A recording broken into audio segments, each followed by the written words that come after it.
keeping you informed. This is Last Call with BJ Edwards.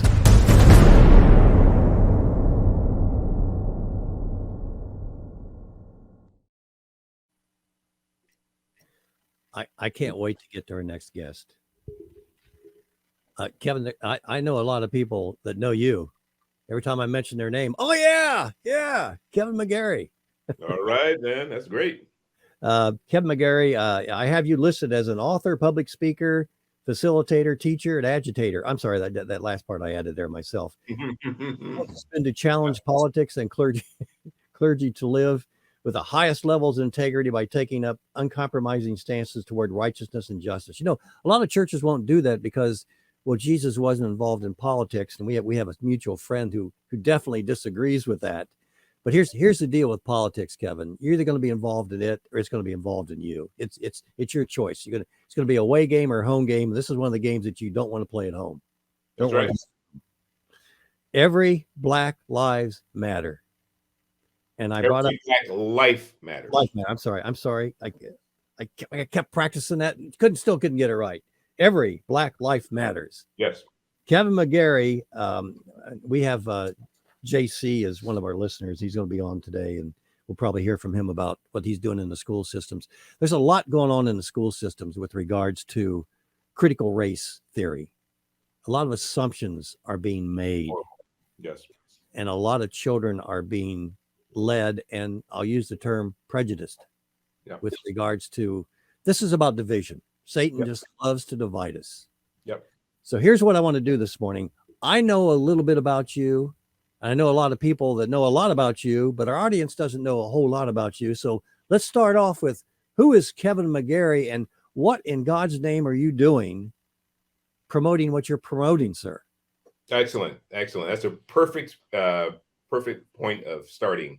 Thank you, BJ, for having me. It's a real honor and privilege to be here. On happy 2023 to you. 2023 is the year that we're going to be set free.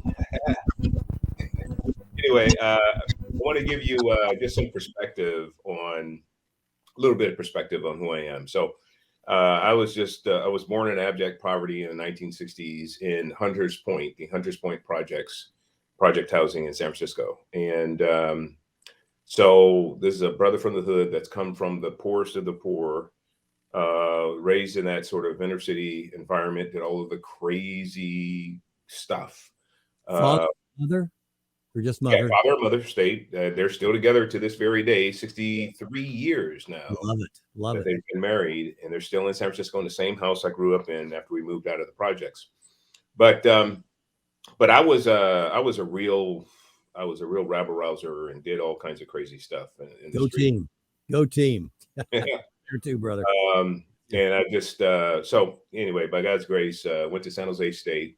I was a good student because my father came home every night, even though he was an alcoholic all of my formative years. But he came home every single night. So mom used to always say, "Look, you bring home some bad grades. You know, your daddy, he's an alcoholic and he's crazy. He's gonna get to you." So I always had pretty good grades.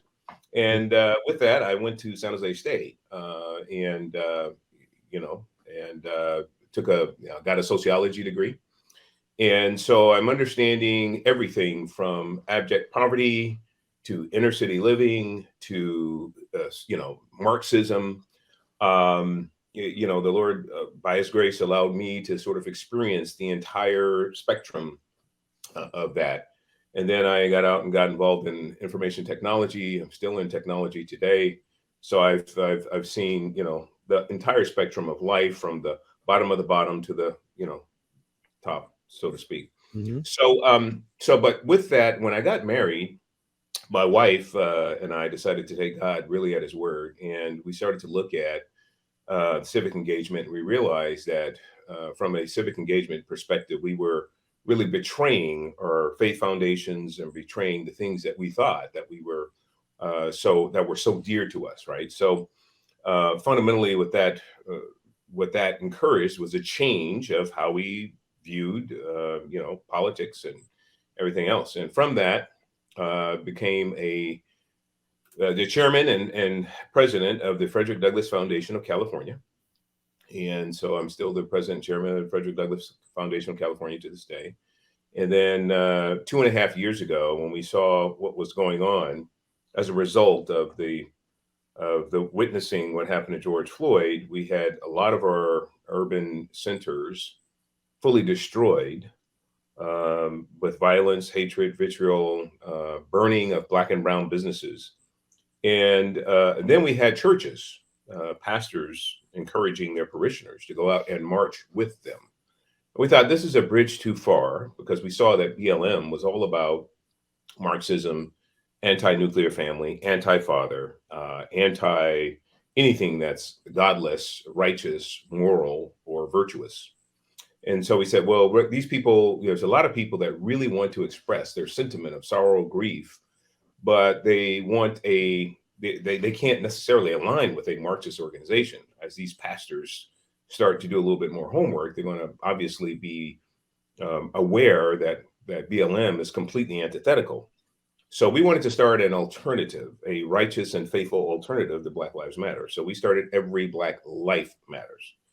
So what that means is, from conception to the grave, in every phase of life in between, Black life matters. Now, we've heard from some people, they say, well, why are you still, that's still being divisive? You know, why didn't you just say every life matters or all life matters? Well, that is exactly what we're saying.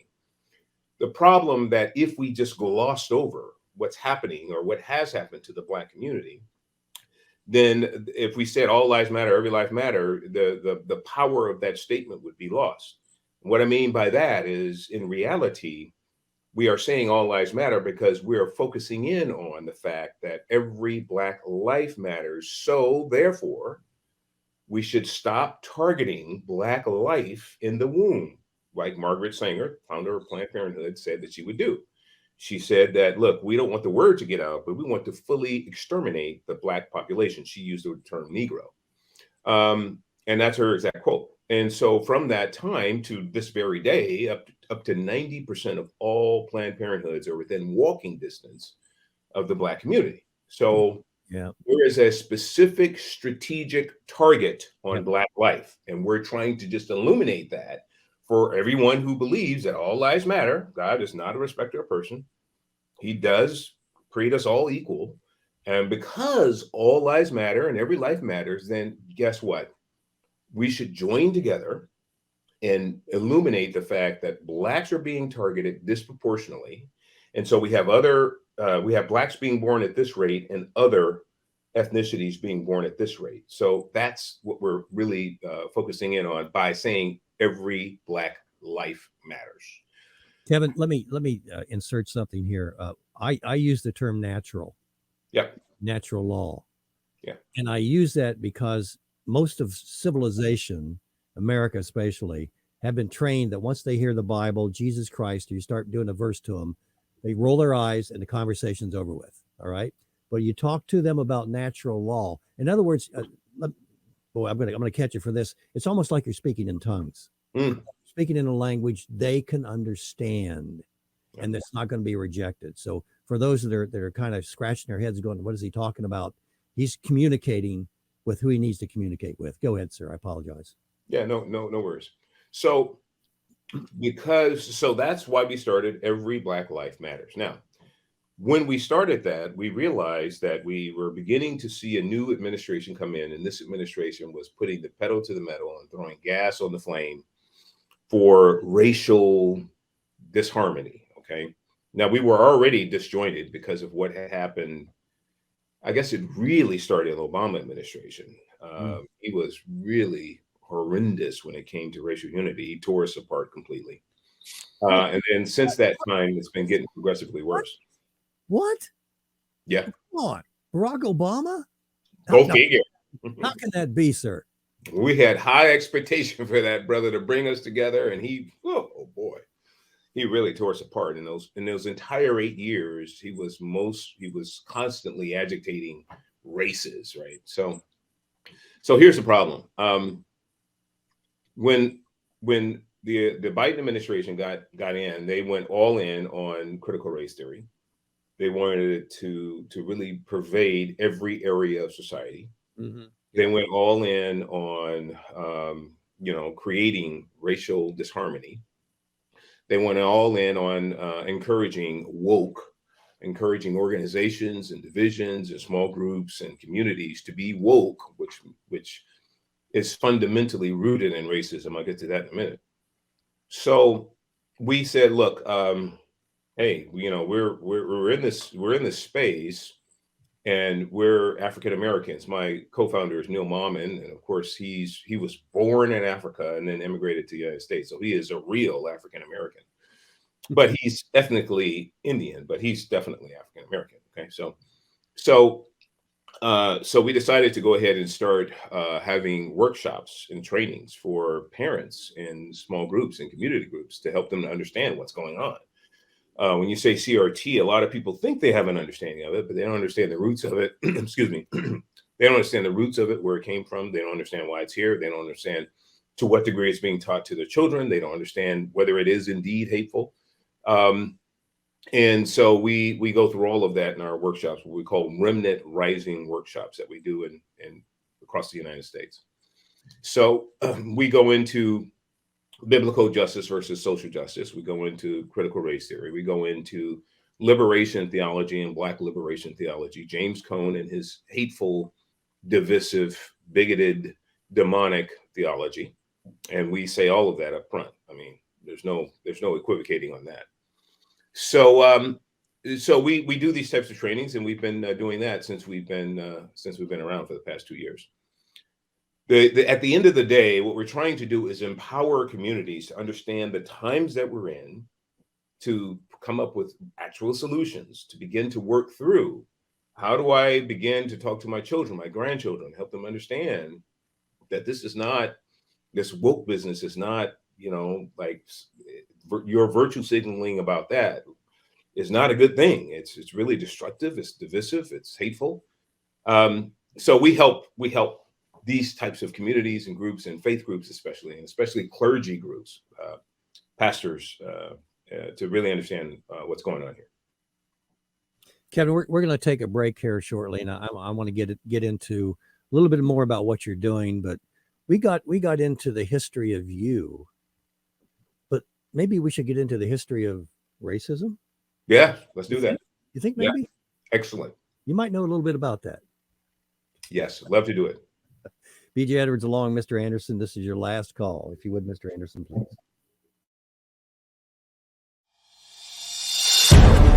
Faith, discussion, and so much more. Last Call with BJ Edwards.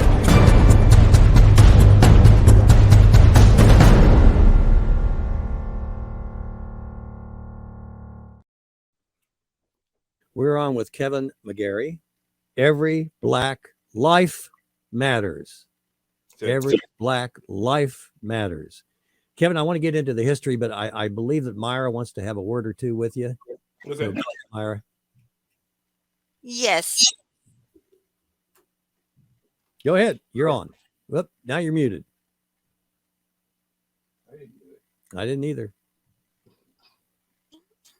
There you go. Now we're okay. Thank you. Nice to meet you, Kevin. Nice to meet you, Myra. Thank you, BJ and Mr. Anderson. So I have 3 Bible verses for you. In regard to this is the year everything will be set free. I agree with you completely. It's 2023, and part of that is Psalm 23. So I want to read just Psalm 23:6. Surely goodness, mercy shall follow me all the days of my life, and I will dwell in the house of the Lord forever. And we can substitute that with Kevin, right? And all of us. And in regard to natural law, Jeremiah 31:33, for this is the covenant that I will make with the house of Israel. After those days, declares the Lord, I will put my law within them, and I will write it on their hearts, and I will be their God, and they shall be my people. So it's written in their hearts. And also, in regard to what you do, your type of work, Galatians 5:14, for the whole law is fulfilled in one word, you shall love your neighbor as yourself. Hallelujah. Amen. Thank you, Myra. Thank you, Myra. So we're going to get into the history of slavery, and I think that the invention of the boat and boat being able to carry heavy thing like chains, carrying chains across so they can get the slaves and bring them back. The white man bringing the slaves to America. We got another caller kind of trying to come in. Oh. Go ahead. Yeah, caller, you're on the air. Hi, this is Pastor Al Robinson, Buffalo, New York. Hey, Pastor Al, what's on your mind? I just have a couple of questions.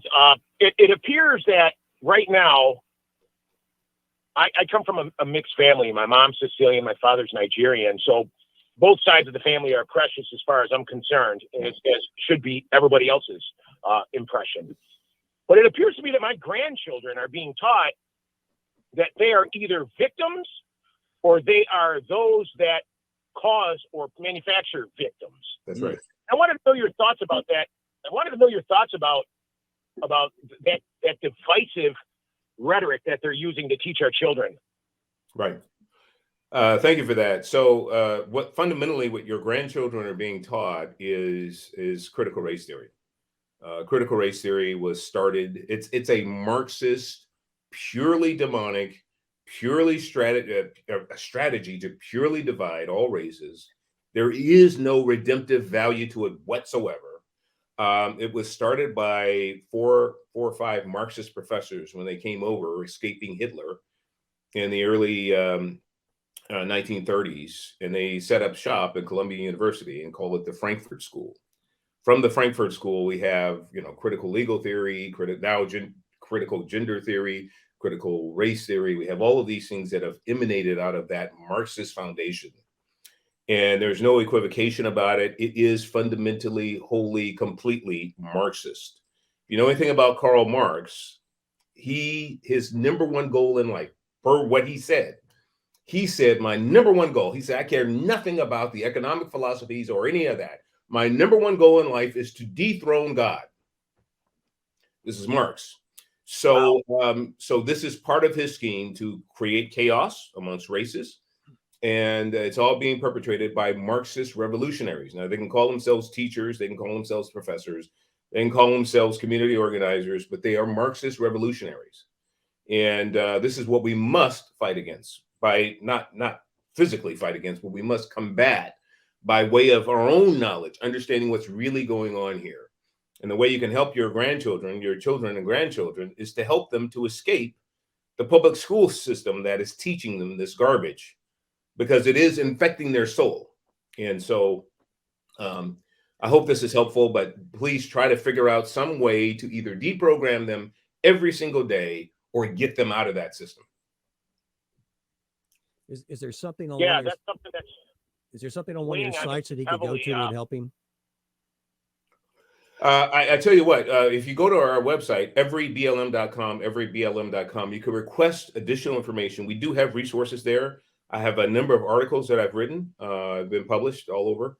And we have resources there where we can come to your community as well and provide you one of our Remnant Rising workshops at your fellowship hall or your local church.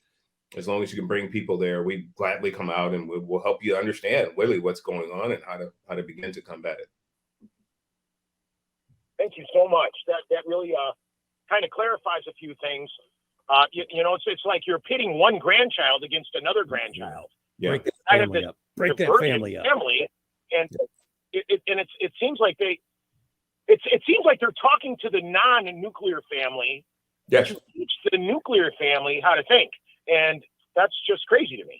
It's so destructive, and this is the time in the season that we can no longer tolerate this woke nonsense, because it's all born out of demonism. And if you're a person of faith, this is the time that we must be able to combat it. And the way we're going to combat it is to get more knowledge, and then to help bring our children and grandchildren along to the truth.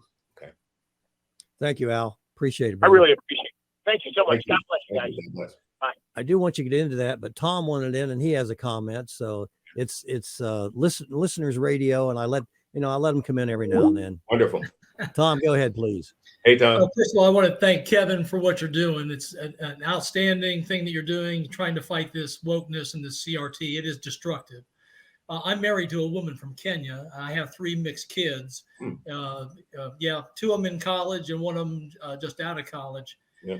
But they always get the heavy dose thrown at them of you're a victim, you're this kind of thing going on. And we've traveled to Kenya. We've been over there 3 or 4 times as a family. The Kenyan people are terrific people. They're wonderful people. I'm a retired Air Force major. I've been around the world. I've been to Korea, Japan, Bahrain, Singapore. People are wonderful, and they don't get into this mode of thinking about your skin color unless it's forced down you in education.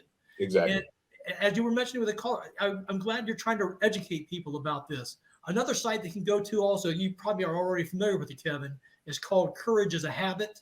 They have a website called Courage is a Habit. And what they show on there is how it's terrible. The American School Counselor Association, what used to be called our guidance counselors, now they're called the School Counselors of America. They are purposely training their folks in all kinds of wokeness, LGBTQ. They talk about white privilege. They talk about gender affirming, surgery, trans rights, abortions, healthcare. And you can go on. What's interesting is you can go on the site, and they actually have secret videos that were taken by good people at these National American Counselor Association meetings, showing the kind of garbage they're teaching the counselors. To then remember, the counselors have a special position in the schools. Yes. They can get one-on-one with your kid behind closed doors and fill their heads with this garbage and tell them, hey, we'll take you down, young lady, to get an abortion without you telling your mom. We'll do it. It's really horrible what they're doing. So I salute you, Kevin, and what you're doing. And I advise people to go not just to your website, but to this place called Courage is a Habit. Absolutely. Thanks, Thank you, sir. Wow. I love our listeners. I just love our listeners. Awesome. Incredible. Thanks, Tom. Thank you, Tom. We've got about 6 minutes before break. Okay. And I rudely interrupted you with some of our callers, and I want to get into the history of slavery. I made a bet. I thought it was going to be a good joke talking about carrying these heavy chains over to Africa, where these white men would take these peaceful black men, put them in chains, and drag them back to the United States. So that's pretty much the history of racism, right? No. No, that is a narrative that we've been taught, or we've been trying to be taught to understand. But here's what really literally happened.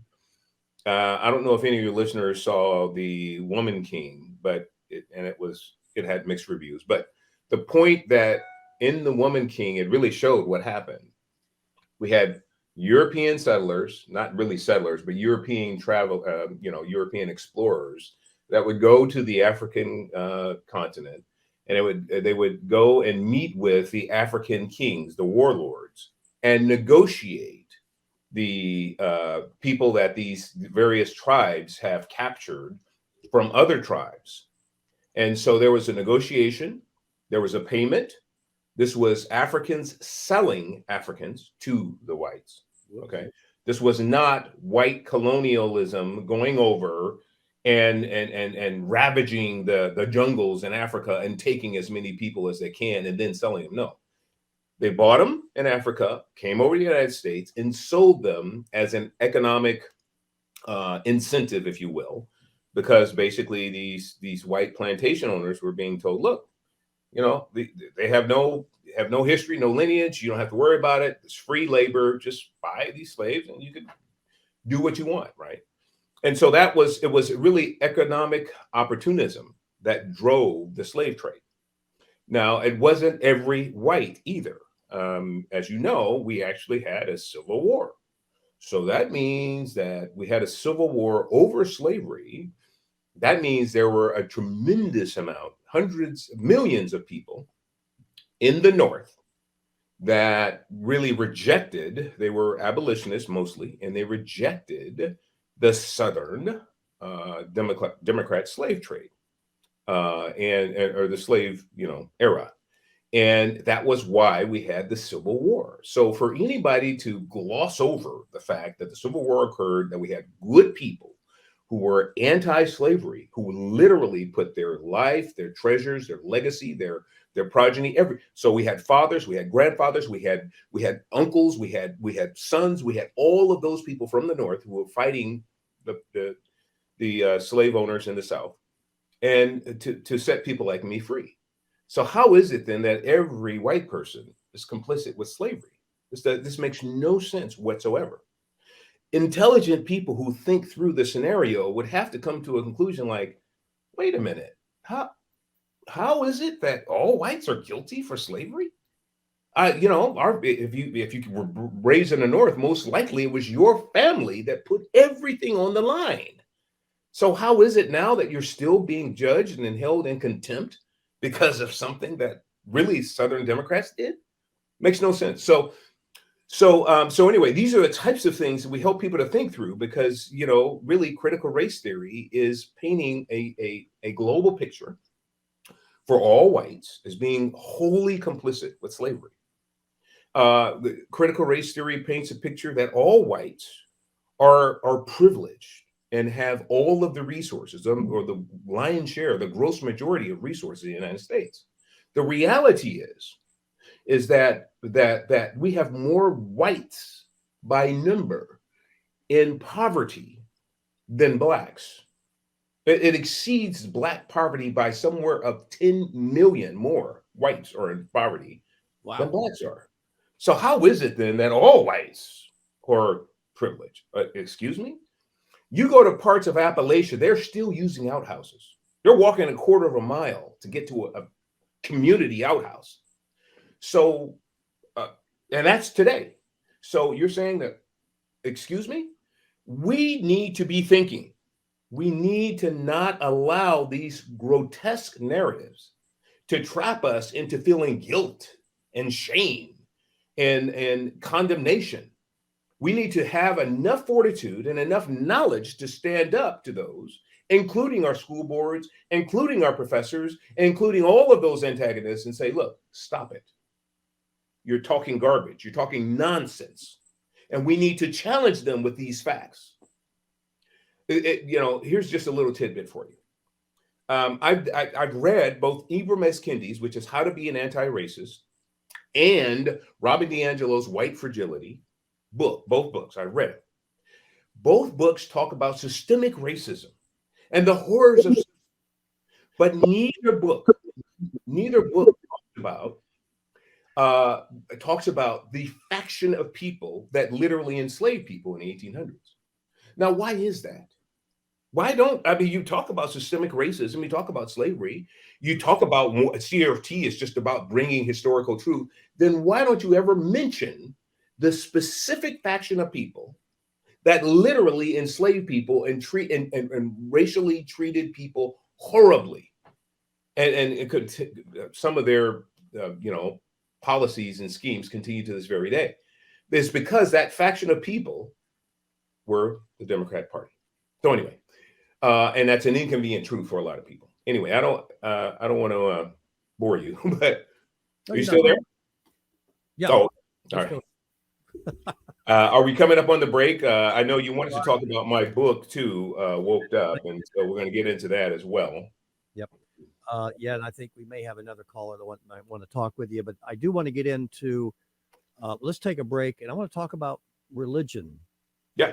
And how that's playing. I'm just talking about Christianity. I'm talking about Islam, maybe, and other religions, how they played into all this. B.J. Edwards along with Mr. Anderson. We're speaking to Kevin McGary.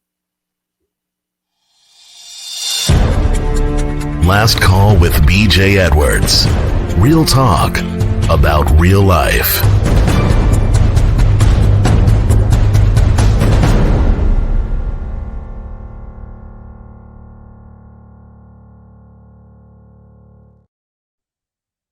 And we are back, Kevin McGary. What is your website again, sir?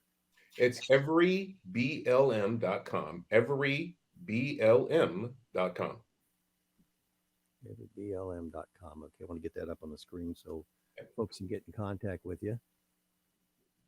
Yeah, I got it. And we'll show it maybe.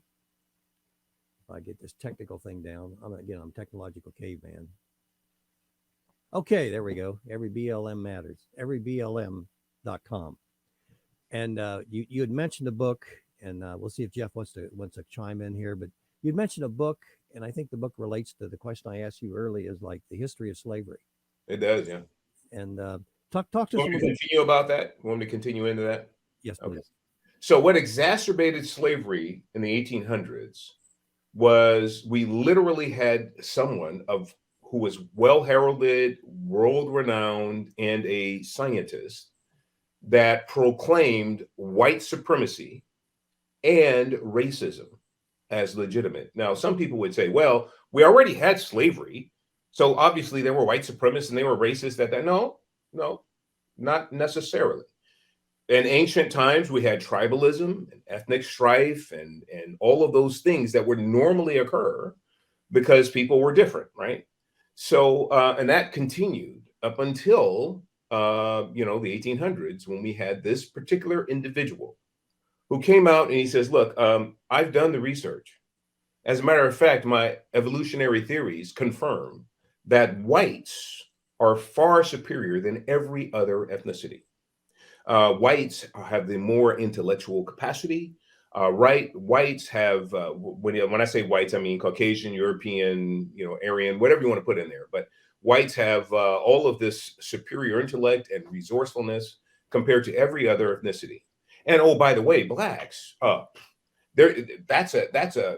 could see my evolutionary theories at work with blacks because they're still trying to climb the evolutionary curve. Blacks are subhuman, gorillas, apes, and savages. Charles Robert Darwin. That's his words. Okay.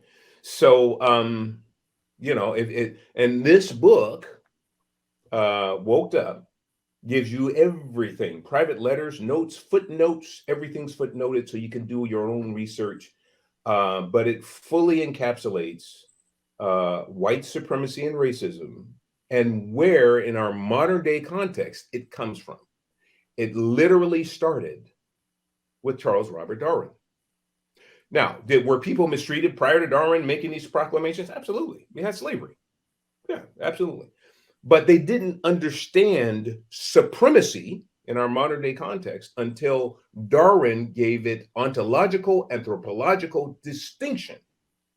He was a scientist, a world-renowned scientist. So he said, look, oh no, this is a real thing. By evolution, we evolved first. So therefore, we're much more, sophisticated, and our capacities are so much greater than every other ethnicity. And oh, by the way, blacks they're still evolving. They're subhuman. You can treat them however you want. So this exacerbated, if you will, the treatment of blacks during those slavery times. Amazing. Yes. So here's a little tidbit for you parents, you concerned parents and grandparents. If you want to do something about the curriculum being taught to your children, which Darwin is being taught K through 16. I mean, it's pervasive across all of our academia and curriculum. If you want to do something about your children not being indoctrinated and instantiated into a racist, a white supremacist, or supremacist mindset of any type, then you must work with your school boards. Get the book first because you need facts. Get the book first, do the footnotes, print out pages, do whatever you need to do to help them to understand. Look, it was the school boards that started to burn books, euphemistically speaking, all right? They took Dr. Seuss off the shelf. They took Huck Finn and all other kind of books off the shelf. They're encouraging changing the names of high schools and schools in general. They just changed Dr. Carson's name in Detroit last week, took his name off of a school in Detroit, Dr. Ben Carson School in Detroit, because he's supposedly some sort of supremacist. So if they're still doing that, they're canceling people, then surely they would have to cancel somebody that called blacks apes, gorillas, and savages and subhuman, right?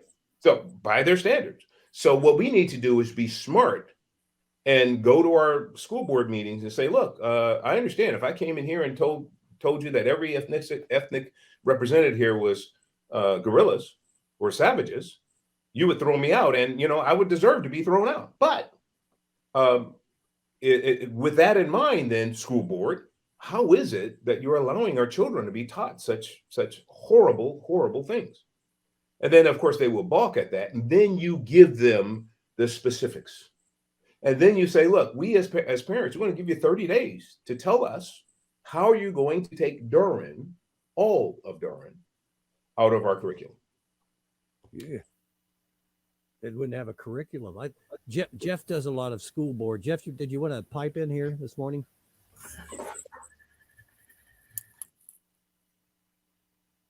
Can't hear you, Jeff. You're muted, brother. Is that better? That's better. All right. I hit it. It was already ready. Go ahead and talk, and we'll know whether it's better or not. All right. You just tell me if I screw up, Jay. All right.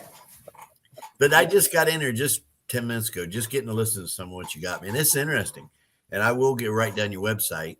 Been doing about 18 months of school board meetings here, and I've been addressing the CRT, the transgender stuff, the just everything, and reading scripture in every school board meeting, and rebuking them and warning them. But this might be helpful. Your book, but I've been telling them. I said, listen, months ago, I told them, I said, why is it we've thrown God out of the schools? I said, we take out the light, darkness is coming in. Yep. I told him one day, I said, if I walk over and shut that light switch off, it's going to go dark in here because there's no windows in that room.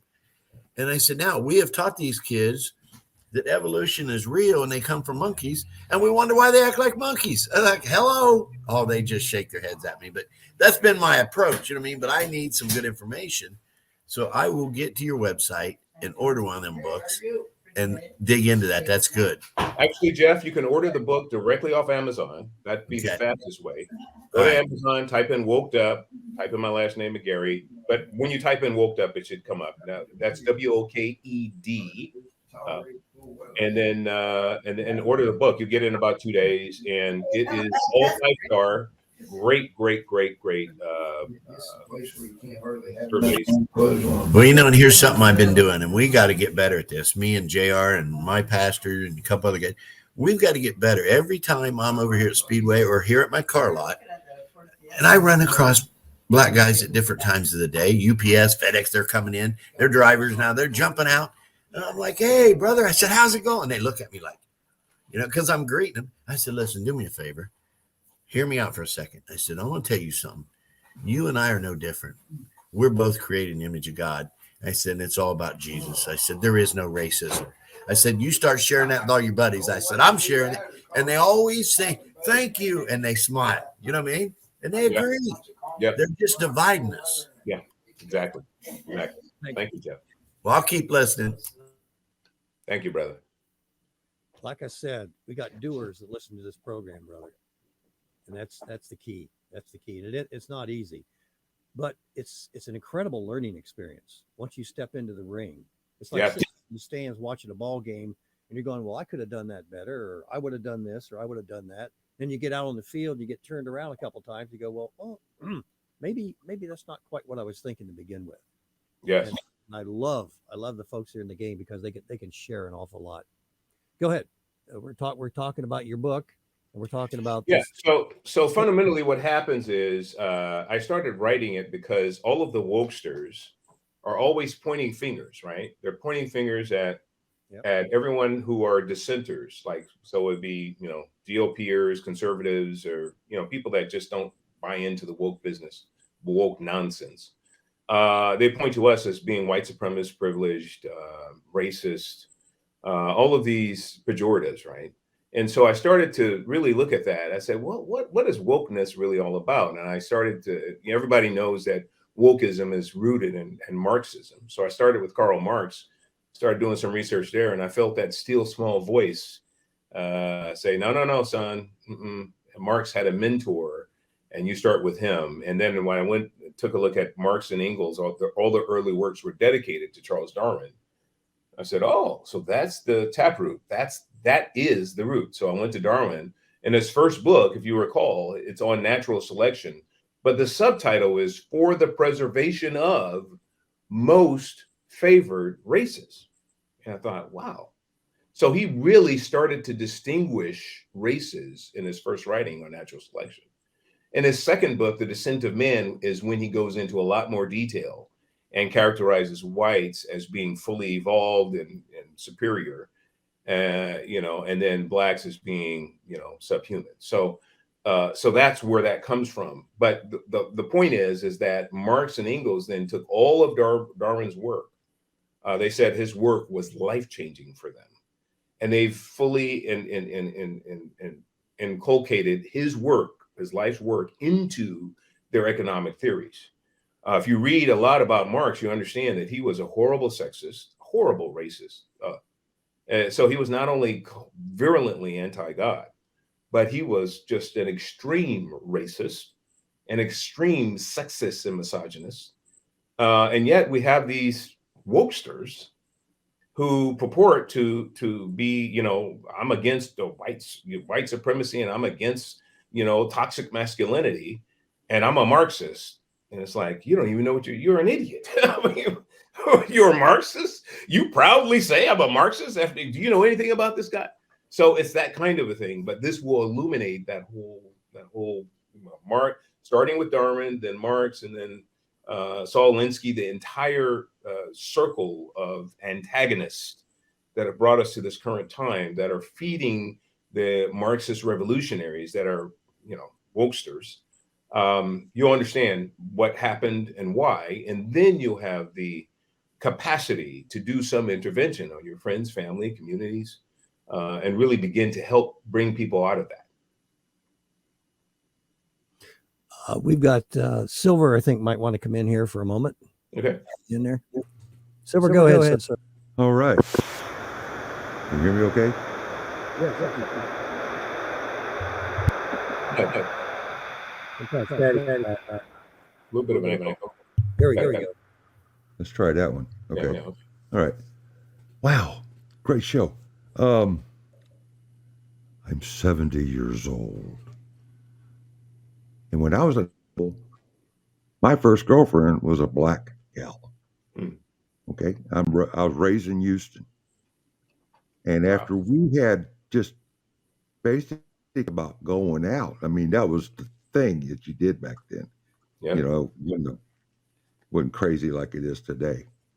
Next thing I know, me and her and my parents and her parents were all in the same room. And we were being dictated to, thou shalt not do this. It's bad enough if you screw up, but then you have to deal with the political issues and the hatred issues and all the rest of that. And they convinced us not to go steady. Mm-hmm. And that was okay. I mean, I learned a lesson, that I've, subsequently continued to learn as I've lived my life. But, it just, sometimes segregation is, I don't know if I want to use segregation, where everybody keep to their own. How's that? Not a mixed marriage kind of thing. Unless you just felt led to do it. But is it better if it's not a mixed marriage? Well, so here's what I'd like us to all recognize is that we're all one human race. Yeah, God is not a respecter of person. We just happen to have a different shell on. But race shouldn't matter one bit, whether it's you're a human. I'm trying to illustrate that's what was taught to me as a child. Yeah. And freshman in high school kind of child. And so what do we teach our children today? Okay. I have grandchildren that are mixed. They're beautiful. Oh, unreal. I have 9 grandchildren and one great granddaughter. So I'm loving this. I'm just going, okay, but how do people go and steer themselves correctly? My first thing is get right with God. All right, let's find out who his son is. All right, and then go from there. Yes. And then listen to the advice of the elders that you have, that your parents and grandparents and stuff like that, because they need that input. Absolutely. But It's a great show. I really love it. It's a good one. God is a universal solvent. Yeah, absolutely. Okay. He's a universal solvent. Yes, And that's he a is. double entendre. That is the double entendre. All right. Yes. Yes. Thank you, Silver. Thanks, Silver. Thank you, brother. God bless you. We're going to take a quick break, and then when we come back, we're going to give you the last word of sorts, Mr. McGary. We appreciate your time you spent with us today. Hang in there. BJ Yeah, Edwards, along with Mr. Anderson. This is your last call. Keeping you informed. This is Last Call with BJ Edwards.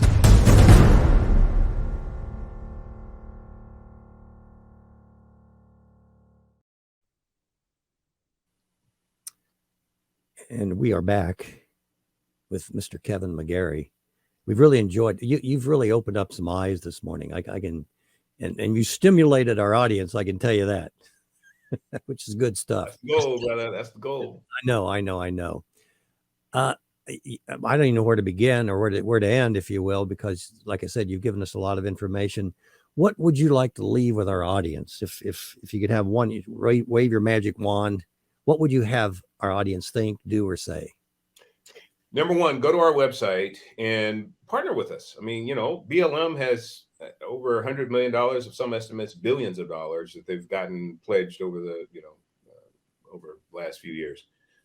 We don't have any corporate sponsorships or any such thing. And we're going out. I'm still in IT. My co-founder's in IT, and we're still working, doing our thing. But we're trying to preserve and restore America. We have no compunction about being at the tip of the spear and combating culture on your behalf. We recognize everybody can't do what we do, but we proudly go out and we make sure that parents and communities understand what's happening. So we'd love to have you as support us as a partner or a monthly giver or something like that. We'd love for you to just pray for us so we can continue to spread the truth, and helps, the truth alone is what sets people free.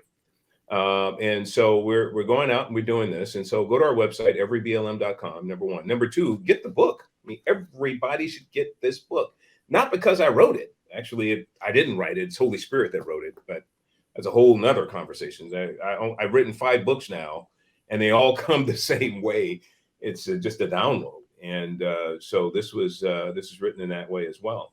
Get the book. Go to Amazon, get the book, and get a couple copies, and make sure you study it and understand what's really going on with the whole woke movement. This gives you the roadmap for how to dismantle their arguments. All right. Number 3, I do have a YouTube channel. It's called Y'all Woked Up. So you can subscribe to the YouTube channel. I have daily 1-minute videos of what's happening, and basically 1-minute video clips, short, and it gives you the current events in a non-woke format. I'm also on Rumble. We just started a Rumble channel as well. So it's still Y'all Woked Up. So if you want to sort of understand what's happening from my perspective with the world events, go to Y'all Woked Up, subscribe, either on Rumble or YouTube, and follow us. You speak at school board meetings, other events? Can absolutely. I can accompany any parent groups that would like to invite us in to come and help you with school board meetings. We'll gladly do that. Absolutely. Okay. And we'll give you all the ammunition, everything you need, and yeah, absolutely.